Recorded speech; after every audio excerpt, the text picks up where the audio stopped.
Hello to God's people. I hope you, your loved ones, and family, everyone is doing well, dwelling safely within the grace of God. I, at this time, would like to offer you encouragement to protect your light. Not discouragement, not to say hide your light, but protect your light. What are we protecting our light from? The book of Ephesians, chapter 6, verse 12, tells us, "For we wrestle not against flesh and blood, but against principalities, against rulers of darkness, against wickedness, spiritual wickedness in high places." So, what is this? Principalities. This is the mindsets that we come up against. People who want to stay in their lives. They want to stay in their sin. Darkness, the prince of darkness, the rulers of this world, Satan, the adversary, the snakes.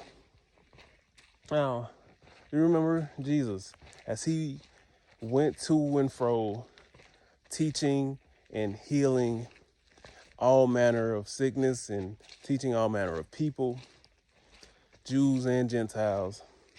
People were attracted to him. People were drawn unto him. They were attracted to his light. And in the midst of all the people who he taught, who approached him for teaching, who he healed, who approached him for healing, there were snakes that crept in.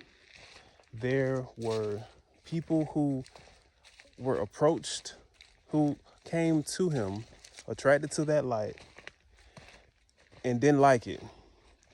They didn't agree with it for different reasons. Some of them didn't like the fact that, like the Pharisees, they didn't like the fact that what they were doing wasn't enough to save their souls, for lack of better terms. Some people didn't like it because they wanted to stay in their sin. And this is what happens in our life, with our life. As you grow spiritually, as you deny that flesh and feed that spirit, your spirit is going to grow. That light is going to grow. It's going to get harder and harder to hide that light. Not to say that you want to hide it, but it's going to get harder to not see it. A house on a hill, built on a hill, cannot be hidden. And when it becomes harder and harder to not see it, it can irritate the darkness in other people. Just being around certain people who've been in darkness so long, that can irritate their darkness. Some want to stay in that life. Some want to stay in darkness. Everyone doesn't want to stay in darkness. Some people will seek out light, and they will seek it out of whomever they can find it in. And that can be a whole nother issue. But some people want to stay in darkness, and they'll lash out at your light. Some people don't know they're in darkness, and that can irritate them in a different way. So they'll lash out at your light. So I want to encourage you, not to discourage anybody, but I want to encourage you to pray for discernment. Continue to ask God to lead you where he wants you to go. Because in all of these people, there was an opportunity.